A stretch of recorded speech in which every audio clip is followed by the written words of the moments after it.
Ya Ali Madad. Al-Waiz, Abu Ali, Waiz number 34. 26th of April 1991. Waiz in North Jamaat Khana of Calgary.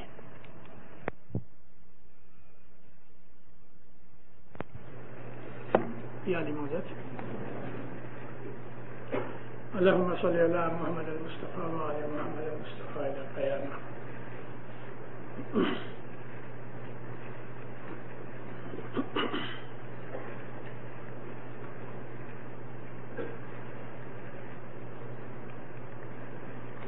Jire Raja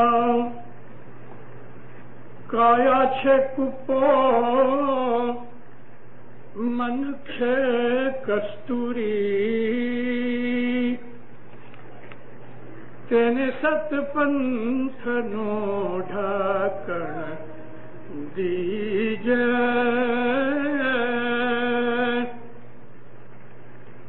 Kabhu kabhu aisa vaye jo vaise